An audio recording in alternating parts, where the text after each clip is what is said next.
आजकल इंडिया में online fraud और साइबर क्राइम बहुत तेजी से बढ़ रहा है। तो सवाल ये उठता है कि इससे बचा कैसे जाए। इस पूरी चर्चा में हम इसी के बारे में बात करेंगे, और वो भी बिल्कुल आसान भाषा में। तो चलिए सीधे मुद्दे पर आते हैं। जब हम साइबर क्राइम के बारे में सोचते हैं तो दिमाग में क्या आता है? शायद कोई हैकर जो किसी अंधेरे कमरे में बैठकर कंप्यूटर पर तेजी से उंगलियां चला रहा है। पर क्या सच में ऐसा है? असल में साइबर क्राइम है क्या?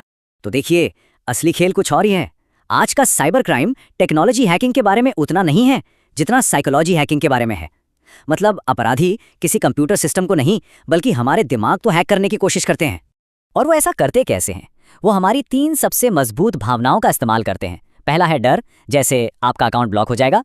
दूसरा है लालच, अरे वाह आप 5,000 रुपये जीत गए। और तीसरा है जल्दी, मतलब अर्जेंसी, अभी के अभी ओटीपी दो वरना। ये 3 ट्रिगर ही उनके सबसे बड़े हथियार हैं। तो चलिए अब कुछ सबसे आम स्कैम्स को जरा करीब से देखते हैं और ये भी समझते हैं कि इनको पहचानना कैसे है। सबसे पहले और सबसे कॉमन तरीका है फिशिंग अटैक। ये एक ऐसा तरीका है जिसमें स्कैमर्स एक नकली वेबसाइट बनाते हैं जो देखने में हूबहू असली लगती है, और इसका मकसद सिर्फ एक होता है, आपका डेटा चुराना। और इसका तरीका बहुत सिंपल है। होता क्या है कि एक एसएमएस या ईमेल आता है, उसमें एक लिंक होता है। उस पर क्लिक करते ही एक वेबसाइट खुलती है जहां लॉगिन डिटेल्स डालने को कहा जाता है, और जैसे ही कोई अपनी जानकारी डालता है बस वो चोरी हो जाती है। और ये देखिए धोखा कितना मामूली सा हो सकता है। जैसे भारतीय स्टेट बैंक के इस उदाहरण को देखिए।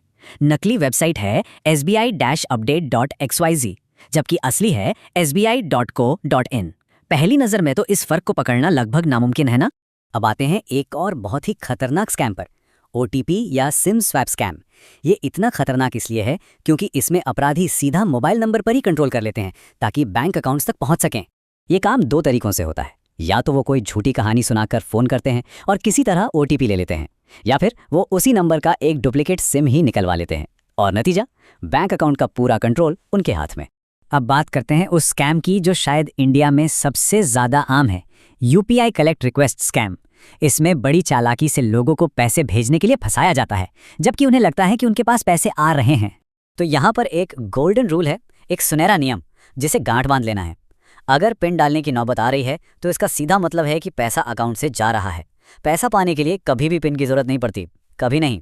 ये स्कैम्स सिर्फ थ्योरी नहीं है, ये असलियत है। लोगों के साथ सच में ऐसा हुआ है और उन्हें भारी नुकसान उठाना पड़ा है। चलिए कुछ असली किस्से देखते हैं। सोचिए, एक स्टूडेंट को कॉल आता है कि उसका एटीएम ब्लॉक होने वाला है। वो डर जाता है और ओटीपी शेयर कर देता है, और बस 5 मिनट के अंदर 50,000 रुपये गायब। सबक साफ है, डर एक जाल है। एक और किस्सा सुनिए। एक आदमी OLX पर अपनी बाइक बेच रहा था। खरीदार ने कहा कि मैं पेमेंट के लिए QR कोड भेज रहा हूं, स्कैन कर लो, पैसे आ जाएंगे। जैसे ही उसने स्कैन किया, पैसे आने के बजाय उसके अकाउंट से कट गए। याद रखिए, QR कोड स्कैन करने का मतलब होता है कि पेमेंट किया जा रहा है, लिया नहीं। और फिर आता है लालच का फंदा। एक आदमी को मैसेज मिला, घर बैठे रोज 2,000 कमाएं। उसने 500 रुपये रजिस्ट्रेशन फीस भरी और अगले ही पल उसे ब्लॉक कर दिया गया। सबक, अगर कोई चीज सच होने के लिए कुछ ज्यादा ही अच्छी लग रही है तो वो सच नहीं है, वो एक स्कैम है। तो इन सब कहानियों को सुनकर डरना नहीं है, इनसे सीखना है। तो चलिए अब इस पर बात करते हैं कि अपनी सुरक्षा के लिए एक मजबूत डिजिटल सेफ्टी सिस्टम कैसे बनाया जा सकता है।